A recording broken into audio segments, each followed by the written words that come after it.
খবর শুনছেন দৈনিক সংবাদ চ্যানেল থেকে। আজ জানাবো পশ্চিমবঙ্গ, দেশ এবং বিশ্বের বাছাই করা সমস্ত গুরুত্বপূর্ণ তাজা খবর। শুরুতেই জানিয়ে দেব সংবাদ শিরোনাম। আজ থেকেই ব্যাংক অ্যাকাউন্টে বেকার ভাতা, ধর্ণা মঞ্চ থেকে বড় ঘোষণা মুখ্যমন্ত্রীর। তোমার নাম প্রতিকুর রহমান, তাহলে তুমি বাংলাদেশি। মমতার মঞ্চে জয় বাংলা স্লোগান, প্রথম বক্তব্যেই সুপ্রিমোর প্রশংসা। সাত সকালে কলকাতায় ভয়াবহ বিস্ফোরণ, পুলিশের হাতে বিস্ফোরক ফুটেজ, আতঙ্কে কাঁপছে পাইকপাড়া। বিভেদের রাজনীতি করছে, অভিযোগ তুলে ভোটের আগে তৃণমূলে এলেন বিজেপিকে দ্বিতীয় করা মতিউর। ধর্ণা মঞ্চে ভবানীপুরের ভূত হাঁটালেন মমতা, জনতার দরবারে বিচার চেয়ে কমিশন বিজেপিকে বিঁধলেন দিদি। মায়ের দেহ চুপি সারে বাড়ি থেকে বের করছিলেন ছেলে, হাতে নাতে ধরলেন গ্রামবাসীরা। পুলিশের রিপোর্টে ঠাঁই হয়েছিল ডিটেনশন ক্যাম্পে, 7 বছর পর সেই নথিই নাগরিকত্ব দিল অসমের দীপালিকে। ধর্মতলায় ভোটারদের নথি দেখিয়ে বিজেপি ও কমিশনকে তোপ মুখ্যমন্ত্রীর। এপস্টিন বের করবো নাকি, সব রেখে দিয়েছি, ভোটের সময় খুলবো, ধর্মতলা থেকে হুঁশিয়ারি মমতার। ভোটের আগে যুবসাথীর টাকা কি ভাওতা, মঙ্গলকোটে সব ফাঁস করলেন শুভেন্দু, দেখুন। মাত্র 4 দিনেই মার্কিন ঘাঁটি ধ্বংস, যুদ্ধ জিতে গেছে ইরান, চাঞ্চল্যকর দাবি ইসরায়েলি সাংবাদিকের। অবশেষে অভিষেক বন্দ্যোপাধ্যায়ের কথাকে মান্যতা দিল নির্বাচন কমিশন। বর্মনের উচ্চারণ বমন, নিষিদ্ধ হলেন নিশিকান্ত, কেন্দ্রীয় মন্ত্রীর নাম বিভ্রাটের শিকার এবার দলীয় নেতারাই। অভিষেকের চিঠির পরেই তৎপরতা কমিশনের, সাপ্লিমেন্টারি ভোটার তালিকা প্রকাশ নিয়ে এবার বড় সিদ্ধান্ত। চূড়ান্ত তালিকায় নাম বাদ পড়তেই মুখ ফেরাচ্ছেন মতুয়ারা, বনগাঁয় ভক্তশূন্য বিজেপির পরিবর্তন যাত্রা। গ্যাস শেষ হয়ে গেলে 21 দিন খাবে কি, দাম বৃদ্ধির প্রতিবাদে নারী দিবসে হাতা খুন্তি নিয়ে প্রতিবাদের ডাক মমতার। কেন্দ্রের নিরাপত্তাতেও ভরসা নেই, রাজ্যের দেওয়া নিরাপত্তা তুলে নিতেই হুমায়ুন বললেন ঔদ্ধত্য দেখাচ্ছে। খালি চেয়ারের সামনে ভাষণ দিলেন শ্রমিক, ভিডিও পোস্ট করে প্রমাণ দিল তৃণমূল। প্রতিবেশীদের সঙ্গে শত্রুতা নেই, মার্কিন হামলায় মদত না দিলে আর কোনো আক্রমণ নয়, ক্ষমা চাইল ইরান, বার্তা ট্রাম্পকেও। আচমকা হাসপাতালে হাজির স্বাস্থ্যমন্ত্রী, অর্ধেক চিকিৎসককে না দেখতে পেয়ে চোটে লাল। মাকে গালিগালাজ করবেন না, ভরা ক্লাসরুমেই শিক্ষককে থাপ্পড়, ঘুষি, 10ম শ্রেণীর ছাত্রের কাণ্ডে তোলপাড় রাজ্য। হৃদরোগে স্বামীর মৃত্যুর 20 দিন পর বিয়ে স্ত্রী, ননদের অভিযোগে গ্রেপ্তার, আদালতে চাঞ্চল্যকর তথ্য দিল পুলিশ। মমতা দি আমার ছোট বোন, জানি না আমার ওপর কি রাগ, বাংলায় এসে আক্ষেপ রাষ্ট্রপতি দ্রৌপদী মুর্মুর। চেক করুন অ্যাকাউন্ট, ঢুকে গিয়েছে যুবসাথীর টাকা, সকালে মমতার ঘোষণার পর বিকেলেই বড় আপডেট দিলেন মন্ত্রী। সুন্দর পিচাইয়ের বেতন কত বাড়াচ্ছে গুগল, রইল হিসাব, জানলে আপনার চোখ কপালে উঠতে বাধ্য। বড় খবর, বেশি টাকা দিতে হবে না, আগের দামেই রান্না গ্যাস সিলিন্ডার পাবেন এরা। নির্ধারিত সময়ে দিয়ে দেওয়া সম্ভব নয়, সুপ্রিম কোর্টে সময় চাইল রাজ্য। সীমা লঙ্ঘন করেছে, রাষ্ট্রপতির অপমানে তৃণমূল সরকারকে বিঁধলেন মোদি। আপনি দেশের 1 নম্বর চেয়ার, 50 বার এলে আমি কি করে যাব, অত টাইম আছে, রাষ্ট্রপতিকে বললেন মমতা। ডিএ মামলায় বড় ধাক্কা, সবাই পাবেন না বকেয়া, সুপ্রিম কোর্টে রাজ্যের রিপোর্টে চাঞ্চল্য। তৃতীয় পক্ষের আক্রমণ মানে 2 দেশের বিরুদ্ধেই আক্রমণ, ইরানি মামলার মধ্যে মুনিরকে ডেকে চুক্তি মনে করালো সৌদি। ডিএ মামলায় বড় আপডেট, কর্মীদের সার্ভিস বুক আপলোডের জন্য আসছে বিশেষ পোর্টাল। নির্ধারিত সময়ে ডিএ দেওয়া সম্ভব নয়, সময় চেয়ে সুপ্রিম কোর্টে আবেদন রাজ্যের। এপ্রিলের অপেক্ষা নয়, আজ থেকেই মিলবে যুবসাথী, ক্ষেত মজদুর প্রকল্পেও নতুন ঘোষণা মমতার। জবাব ও ভিডিও ভাষ্য তৈরি, কিন্তু রান্নার গ্যাসের দাম নিয়ে দিদির আক্রমণের মোকাবিলায় বিজেপি পথে নামছে না কেন? বেচারা নীতিশ কুমার, বিহার রাজনীতিতে বিজেপির ছক, মমতা বললেন বেশি বাড়াবাড়ি করলে দিল্লির সরকার ফেলে দেব, ধর্ণা মঞ্চ থেকে বিজেপিকে কড়া হুঁশিয়ারি মমতার। প্রথম ভাষণেই মমতার মন জয় করে নিলেন প্রতিকুর, তরুণ তুর্কিতে মুগ্ধ দিদি। শনিবার থেকে অ্যাকাউন্টে ঢুকবে যুবসাথী প্রকল্পের টাকা। আন্তর্জাতিক নারী দিবসের উপহার ঘোষণা মুখ্যমন্ত্রীর। শুনছিলেন সংবাদ শিরোনাম, এখন আসছি বিস্তারিত খবরে। তার আগে ছোট্ট একটা অনুরোধ, চ্যানেলে নতুন হয়ে থাকলে চ্যানেলটি সাবস্ক্রাইব করবেন। রাজ্য বাজেটে ঘোষণা হয়েছিল যুবসাথীর কথা। শনিবার থেকেই ব্যাংক অ্যাকাউন্টে ঢুকবে যুবসাথীর টাকা। ধর্মতলার মেট্রো চ্যানেলের ধর্ণা মঞ্চ থেকে বড় ঘোষণা মুখ্যমন্ত্রী মমতা বন্দ্যোপাধ্যায়ের। স্বাভাবিকভাবেই তাতে খুশি বেকার যুবক যুবতীরা। 26-এর বিধানসভা ভোটের মুখে তার এই ঘোষণা যথেষ্ট তাৎপর্যপূর্ণ, সে বিষয়ে কোনো সন্দেহ নেই। রাজ্য বাজেটে বেকারদের জন্য যুবসাথী প্রকল্পের কথা ঘোষণা করা হয়েছিল। তার ফলে প্রতি মাসে 1,500 টাকা করে আবেদনকারীদের অ্যাকাউন্টে ঢুকবে। রাজ্য বাজেটে বেকারদের জন্য যুবসাথী প্রকল্পের কথা ঘোষণা করা হয়েছিল। তার ফলে প্রতি মাসে 1,500 টাকা করে আবেদনকারীদের অ্যাকাউন্টে ঢুকবে। তবে যুবসাথীতে আবেদনের ক্ষেত্রে বেশ কয়েকটি শর্ত বেঁধে দিয়েছিল রাজ্য সরকার। অবশ্যই 21 থেকে 40 বছর বয়সীরা আবেদন করেন। যারা রাজ্য সরকারের অন্যান্য কোনো জনমুখী প্রকল্পের আওতায় তারা টাকা পাবেন না। জানানো হয় এপ্রিল থেকেই মিলবে এই প্রকল্পের সুবিধা। তবে এসআইআর এর প্রতিবাদে ধর্মতলার মেট্রো চ্যানেলে ধর্নার দ্বিতীয় দিনে মমতা জানান, এপ্রিল নয় 7ই মার্চ শনিবার থেকেই আবেদনকারীদের অ্যাকাউন্টে ঢুকবে টাকা। প্রাথমিকভাবে আগামী 5 বছর প্রতি মাসে এই টাকা পাবেন আবেদনকারীরা। তারপরও যদি কেউ বেকার থাকেন সেক্ষেত্রে রিভিউ করে সিদ্ধান্ত নেওয়া হবে। বাংলা বিরোধী কেন্দ্রীয় সরকারের এসআইআর এর মাধ্যমে গণতন্ত্র হত্যার প্রতিবাদে ও বাংলার বৈধ নাগরিকদের ভোটাধিকার হরণের চক্রান্তের বিরুদ্ধে ধর্ণা অবস্থানের আজ দ্বিতীয় দিন। শনিবার সকালে ধর্মতলায় ধর্ণা মঞ্চে মুখ্যমন্ত্রী মমতা ব্যানার্জির সামনেই বক্তব্য পেশ করলেন প্রতিকুর রহমান। এদিন ধর্নার দ্বিতীয় দিনে প্রতিকুরের কণ্ঠেও বিজেপি ও নির্বাচন কমিশনের বিরুদ্ধে কটাক্ষের সুর। মমতা ব্যানার্জির সামনেই জয় বাংলা স্লোগান তোলেন তিনি। প্রতিকুর বলেন, প্রথমেই আমি কৃতজ্ঞতা প্রকাশ করছি আমাদের নেত্রী, বাংলার জননেত্রী মুখ্যমন্ত্রী মমতা ব্যানার্জিকে। এখন এই মঞ্চে নেই অভিষেক ব্যানার্জি, কিন্তু তার প্রতিও আমি কৃতজ্ঞ। তার হাত ধরে আমি তৃণমূল কংগ্রেসে যোগদান করেছি। আমি অভিভূত, আমি আনন্দিত এই এত বড় মঞ্চে আমাকে বলার সুযোগ করে দেওয়ার জন্য।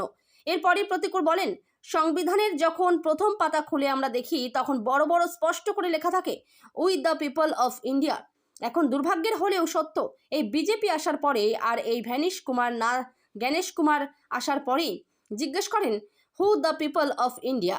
নির্বাচনের আগে we the people of India, নির্বাচনের পর who the people of India. নির্বাচন কমিশনকে কটাক্ষ করে বলেন, এই জ্ঞানেশ কুমারের প্রচুর জ্ঞান, শুধু কাণ্ড জ্ঞানটুকু নেই। মানুষের জন্য কাজ করার জন্য যে নির্বাচন কমিশন, মানুষের প্রতি যে দায়বদ্ধতা, সেটুকু কাজ তিনি করেন না। যেন তেন প্রকারেণও বিজেপির দালালি করতে হবে, মানুষের হয়রানি করতে হবে, বিজেপির স্লোগানকে বাংলার মাটিতে বাস্তবায়িত করতে হবে। তার জন্য যত নাম আছে সব কেটে বাদ দাও। প্রতিকুরের আরও দাবি, বিজেপির নেতারা দিল্লিতে গিয়ে হন্যে হয়ে পড়ে আছেন, পশ্চিমবঙ্গে জিততে পারছে না। টাকা দিয়েছে, গাড়ি দিয়েছে, বডিগার্ড দিয়েছে, তারপরেও কেন তোমরা জিততে পারছো না? বলছে বাংলাদেশ থেকে প্রচুর রোহিঙ্গা এসেছে, তাই আমরা জিততে পারছি না। সেই জন্য নির্বাচন কমিশনকে বাংলায় পাঠানো হলো। যারা তৃণমূলকে সমর্থন করেন তারা আদিবাসী, এসসি, এসটি হতে পারেন, তারা মুসলমান হতে পারেন, তাদের নাম রাতারাতি কেটে বাদ দাও। সাত সকালে বিকট শব্দে কেঁপে উঠল উত্তর কলকাতার পাইকপাড়া এলাকা। শনিবার ভোর 6টা 11 মিনিট নাগাদ একটি বন্ধ ক্লাব ঘরে একের পর এক এই ভয়াবহ বিস্ফোরণ ঘটে। বিস্ফোরণের তীব্রতা এতটাই ছিল যে ক্লাবের টিনের চাল উড়ে গিয়ে পড়ে পাশের একটি বহুতলের 6 তলার ছাদে। ঘটনার জেরে এলাকায় সীমাহীন আতঙ্ক ছড়িয়ে পড়েছে। স্থানীয় সূত্রে খবর, শনিবার ভোরে যখন এলাকার মানুষ ঘুমিয়ে আচ্ছন্ন, ঠিক তখনই পরপর কয়েকটি বিস্ফোরণের শব্দ শোনা যায়। প্রত্যক্ষদর্শীরা জানিয়েছেন, বিস্ফোরণের অভিঘাতে ক্লাবের লোহার গেটটি উপড়ে অনেক দূরে ছিটকে যায়। আশেপাশের বাড়ির জানালার কাঁচ ভেঙে চুরমার হয়ে গিয়েছে। সিসিটিভি ফুটেজ ধরা পড়েছে বিস্ফোরণের সেই হাড়হিম করা দৃশ্য। পুরো এলাকা কেঁপে ওঠায় বাসিন্দারা ভূমিকম্পের আশঙ্কায় বাড়ি থেকে বেরিয়ে আসেন। খবর পেয়ে দ্রুত ঘটনাস্থলে পৌঁছায় কলকাতা পুলিশের উচ্চপদস্থ কর্তারা। এলাকাটি ঘিরে ফেলে পুলিশ, আনা হয় বোম স্কোয়াড। তালাবদ্ধ ওই ক্লাব ঘর থেকে তল্লাশি চালিয়ে বেশ কিছু তাজা বোমা উদ্ধার করেছেন বিশেষজ্ঞরা। পুলিশের প্রাথমিক অনুমান, বন্ধ ক্লাবটিকে দুষ্কৃতীরা বোমা মজুত করার সেফ হাউস হিসেবে ব্যবহার করছিল। এলাকাবাসীদের মধ্যে তীব্র ক্ষোভ ও সন্দেহ দানা বেঁধেছে। তাদের দাবি, যে এলাকায় এই বিস্ফোরণ ঘটেছে সেখানে দীর্ঘদিন ধরে দুষ্কৃতীদের নজর ছিল। বাসিন্দাদের অভিযোগ, এই এলাকায় প্রমোটিং করার জন্য স্থানীয়দের ভয় দেখানোর ছক কষছিল দুষ্কৃতীরা। সেই কারণেই হয়তো এখানে বোমা মজুত করা হয়েছিল। আমরা চাই মুখ্যমন্ত্রী মমতা বন্দ্যোপাধ্যায় নিজে এই ঘটনায় হস্তক্ষেপ করুন। রাজ্য বিধানসভা নির্বাচনের আগে বিজেপিতে আবারও ভাঙন। এবার তৃণমূলে যোগ দিলেন মতিউর রহমান। মালদহের বিশিষ্ট ব্যবসায়ী তথা সমাজসেবী তিনি। তবে রাজনৈতিকভাবে তার গুরুত্ব রয়েছে বৈকি। 21 বিধানসভা নির্বাচনে নিজের আসনে ভোটের নিরিখে দ্বিতীয় স্থানে পৌঁছে দিয়েছিলেন মতিউর। শনিবার তৃণমূল ভবনে ব্রাত্য বসু এবং নাদিমুল হকের উপস্থিতিতে তৃণমূলের পতাকা হাতে তুলে নেন মতিউর রহমান। 21 বিধানসভা নির্বাচনে মালদহের হরিশ্চন্দ্রপুর থেকে বিজেপির টিকিটে ভোটে লড়েছিলেন তিনি। কংগ্রেসের শক্ত ঘাঁটিতে বিজেপিকে ভোটের নিরিখে দ্বিতীয় স্থানে পৌঁছে দিয়েছিলেন। এদিন শাসক দলে যোগ দিয়েই বিজেপিকে নিশানা করেন মতিউর। বলেন, ওরা বিভেদের রাজনীতি করছে, তাই বাধ্য হয়ে দল ছাড়লাম। একই সঙ্গে এও বলেন, মমতা বন্দ্যোপাধ্যায় যে কাজ করছেন সেই একই কাজ তিনিও করতে চান, গরিবের সেবা, তাই বিজেপি ছেড়ে তৃণমূলে এসেছেন। চলতি বছরের রাজ্য বিধানসভা ভোটের আগে তৃণমূল কংগ্রেস কদিন আগে কার্শিয়াংয়ের বিজেপি বিধায়ক বিষ্ণু প্রসাদ শর্মা যোগ দিয়েছেন। আর তারপর দলের পতাকা ধরেন এশিয়ান গেমসের সোনাজয়ী অ্যাথলেট স্বপ্না বর্মন। এবার মালদহে ভাঙন ধরল বিজেপিতে। উত্তরবঙ্গ থেকে কার্শিয়াংয়ের বিজেপি বিধায়ক বিষ্ণু প্রসাদ শর্মাকে দলে টেনেছে তৃণমূল। গত 19 তারিখ তৃণমূল ভবনে রাজ্যের দুই মন্ত্রী ব্রাত্য বসু ও শশী পাজার উপস্থিতিতে আনুষ্ঠানিকভাবে শাসক দলের নাম লেখান তিনি। শুক্রবারই বলেছিলেন ভবানীপুরে বাদ যাওয়া বৈধ ভোটারদের সামনে আনবেন। আজ শনিবার ধর্মতলার ধর্ণা মঞ্চে ভবানীপুরের ভূত হাঁটালেন তৃণমূল সুপ্রিমো মমতা বন্দ্যোপাধ্যায়। মমতার বক্তব্য, বিজেপি ও কমিশন সাধারণের ভোটাধিকার কাটছে, সুপ্রিম কোর্টের রায়কে অমান্য করছে। মমতার তোপ, নটিনাস্টি বিজেপি পক্ষপাত দুষ্ট কমিশনকে ব্যবহার করে এই কাজ করছে। কেউ লড়াই না করলেও বাংলা লড়াই করবে বলে পথে থাকার বার্তা দিয়ে জনতার দরবারে বিচার চাইলেন তৃণমূল সুপ্রিমো। এসআইআর এর চূড়ান্ত তালিকা প্রকাশের পর দেখা যায় মুখ্যমন্ত্রী মমতা বন্দ্যোপাধ্যায়ের বর্তমান কেন্দ্র ভবানীপুরে প্রায় 47,000 ভোটারের নাম বাদ গিয়েছে। মমতা ও তৃণমূলের অভিযোগ, বিজেপি ও কমিশন বৈধ ভোটারদের নাম ভ্যানিশ করে দিয়েছে। এদিন নাম বাদ যাওয়া এমন কিছু ভোটারদের সামনে আনেন। তাদের উদ্দেশ্যে বলেন, বিজেপি ও কমিশন নাম ভ্যানিশ করেছে, জনগণকে কাগজ দেখান। তারপরই বিজেপি ও কমিশনকে বিধে বলেন সাংবিধানিক অধিকার কেড়ে নিয়েছে। সুপ্রিম কোর্ট আধার কার্ড যুক্ত করতে বলেছিল, কিন্তু করেনি, কিছুই করেনি। এটা মাত্র কয়েকটি উদাহরণ, আরও ভোটার রয়েছে। বিজেপির কথায় কমিশন এই কাজ করেছে। এসআইআর এর চূড়ান্ত তালিকা প্রকাশের পর দেখা যায় মুখ্যমন্ত্রী মমতা বন্দ্যোপাধ্যায়ের বর্তমান কেন্দ্র ভবানীপুরে প্রায় 47,000 ভোটারের নাম বাদ গিয়েছে। মমতা ও তৃণমূলের অভিযোগ, বিজেপি ও কমিশন বৈধ ভোটারদের নাম ভ্যানিশ করে দিয়েছে। এরপরই জনতার দরবারে বিচার চেয়ে তিনি কমিশনের বিরুদ্ধে তোপ দেগে বলেন, জনগণের সামনে প্রমাণপত্র নিয়ে এসেছি, ওরা সুপ্রিম কোর্টের রায় অমান্য করছে। সবার আধার কার্ড আছে, বিজেপি বলছে বলে নাম ভ্যানিশ করছে। ওরা বিজ্ঞাপন দেয় ভোটারদের নিয়েই গণতন্ত্র। তাহলে বৈধ ভোটারদের নাম বাদ দেওয়া হচ্ছে কেন? ভারতের জনগণকে জবাব দিতে হবে। রাতের অন্ধকারে চুপি চুপি মায়ের মৃতদেহ ছাদ থেকে নামাচ্ছিল ছেলে। মৃতদেহ সহ ছেলেকে হাতে নাতে ধরলেন এলাকাবাসীরা। শোরগোল মালদহ শহরের বালুরচর এলাকায় মুচিপাড়াতে। ইংরেজবাজার থানার পুলিশ আটক করলো সেই ছেলেকে। নাম কৃষ্ণ দাস, তার অন্য ভাই আবার পুলিশ কর্মী। উদ্ধার করা হলো তার মায়ের মৃতদেহ, যে মৃতদেহ দিন 2-3 পুরনো বলে অভিযোগ। বছর 55 ওই মহিলার নাম লক্ষ্মী দাস। তার দুই ছেলে। স্বামী মারা গিয়েছেন বেশ কিছু বছর আগে। স্বামী কাজ করতেন পুলিশের কনস্টেবল পদে। বাবার মৃত্যুর পর সেই চাকরি পান ছোট ছেলে বিকাশ দাস। তিনি বর্তমানে মালদা সংশোধনাগারে কর্মরত। এলাকার তৃণমূল কাউন্সিলর পলি সরকারের অভিযোগ, দুই ছেলেই মদ্যপ। এলাকার মানুষের সঙ্গে তাদের সম্পর্ক ভালো ছিল না, খুব খারাপ ব্যবহার করতো বলে অভিযোগ। এলাকাবাসীরা জানান, ছেলেরা অসুস্থ মাকে দেখাশোনা করতেন না, দোলের সময় থেকে বাড়িতে একাই থাকতেন। আজ সন্ধ্যায় প্রতিবেশীরা দেখেন ওই বৃদ্ধার বড় ছেলে কৃষ্ণ দাস মায়ের নিথর দেহ 3 তলার ছাদ থেকে 1 তলায় নামিয়ে নিয়ে আসছে। তা দেখে সন্দেহ হয় এলাকার মানুষের। প্রতিবেশীরা মৃতদেহ সরিয়ে নিতে বাধা দেন বড় ছেলেকে। খবর দেওয়া হয় ইংরেজবাজার থানায়। পুলিশ এসে ওই মহিলার মৃতদেহ উদ্ধার করেছে। আটক করা হয়েছে বড় ছেলে কৃষ্ণ দাসকে। প্রায় 7 বছর আগে বিদেশি ঘোষণা করে ডিটেনশন ক্যাম্পে পাঠানো হয়েছিল তাকে। অবশেষে দীর্ঘ আইনি লড়াইয়ের পর ভারতীয় নাগরিকত্ব পেলেন অসমের 60 বছর বয়সী দীপালি দাস। তিনি নাগরিকত্ব সংশোধনী আইন এর অধীনে আবেদন করে বহু সংগ্রামের পর অবশেষে শুক্রবার নাগরিকত্বের স্বীকৃতি পেলেন। সবচেয়ে আশ্চর্যের বিষয় হলো যে পুলিশি রিপোর্টের ভিত্তিতে তাকে বিদেশি বলে ঘোষণা করা হয়েছিল। শেষ পর্যন্ত সেই রিপোর্টই তার নাগরিকত্ব পাওয়ার প্রমাণ হিসেবে ব্যবহৃত হয়। অসমের কাছাড় জেলার হাওয়া ইথাং এলাকার বাসিন্দা দীপালি দাসের বিরুদ্ধে মামলা শুরু হয় যখন অসম পুলিশের এক সাব ইন্সপেক্টর সন্দেহ প্রকাশ করে তার বিরুদ্ধে একটি রিপোর্ট পাঠান। সেখানে বলা হয়েছিল তিনি 1971 সালের 25 মার্চের পর বাংলাদেশ থেকে অসমে প্রবেশ করেছেন। এই রিপোর্টের ভিত্তিতে 2019 সালের ফেব্রুয়ারিতে একটি ফরেনার্স ট্রাইব্যুনাল তাকে বিদেশি ঘোষণা করে। তার ছেলে আদিত্য জানান, পুলিশ একদিন তাদের গ্রামের ফাস্ট ফুডের দোকানে এসে কাগজে সই করার কথা বলে দীপালিকে নিয়ে যায়, কিন্তু সেখান থেকে তাকে সরাসরি শিলচর সেন্ট্রাল জেলে পাঠানো হয়, যেখানে তিনি 2 বছরের বেশি সময় আটক ছিলেন। প্রতিশ্রুতি মতো শনিবার ধর্মতলার ধর্ণা মঞ্চে ভবানীপুরের ভূত হাজির করলেন তৃণমূল সুপ্রিমো মমতা বন্দ্যোপাধ্যায়। তার অভিযোগ, নির্বাচন কমিশন ও বিজেপি যোগ সাজস করে বৈধ ভোটারদের নাম তালিকা থেকে বাদ দিয়ে দিচ্ছে। এসআইআর এর চূড়ান্ত তালিকা প্রকাশের পর দেখা গেছে শুধুমাত্র মুখ্যমন্ত্রীর নিজের কেন্দ্র ভবানীপুর থেকেই প্রায় 47,000 ভোটারের নাম বাদ পড়েছে। এদিন মঞ্চে নাম বাদ যাওয়া বেশ কিছু ভোটারকে নথিপত্র সহ হাজির করেন মমতা। উপস্থিত জনতাকে তাদের নথিপত্র দেখিয়ে মুখ্যমন্ত্রী প্রশ্ন তোলেন, আধার কার্ড ও বৈধ প্রমাণপত্র থাকা সত্ত্বেও কেন এই মানুষদের ভোটাধিকার কেড়ে নেওয়া হলো। তিনি অভিযোগ করেন, বিজেপি ও পক্ষপাত দুষ্ট কমিশন সুপ্রিম কোর্টের রায় অমান্য করে এই কাজ করছে। মঞ্চ থেকে বিজেপিকে তীব্র আক্রমণ করে মমতা বন্দ্যোপাধ্যায় বলেন, কেন্দ্র সরকার আগে নোটবন্দি করেছিল আর এখন ভোটবন্দি করার ষড়যন্ত্র করছে। তার মতে বিজেপি শুধু ভোট নয়, দেশের সংবিধান এবং গণতন্ত্রকেও বন্দি করার চেষ্টা চালাচ্ছে। নির্বাচন কমিশনকে হাতিয়ার করে বিজেপি বাংলায় ক্ষমতা দখলের চেষ্টা করছে বলেও তিনি তোপ দাগেন। তৃণমূল নেত্রীর দাবি, সুপ্রিম কোর্ট ভোটার তালিকার স্বচ্ছতা নিয়ে নির্দেশ দিলেও কমিশন তা পালন করেনি।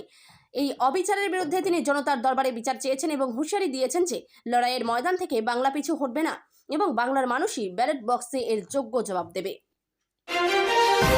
এসআইআর এর প্রতিবাদে মেট্রো ধর্ণা মঞ্চে অবস্থানে রয়েছেন তৃণমূল নেত্রী তথা রাজ্যের মুখ্যমন্ত্রী মমতা বন্দ্যোপাধ্যায়।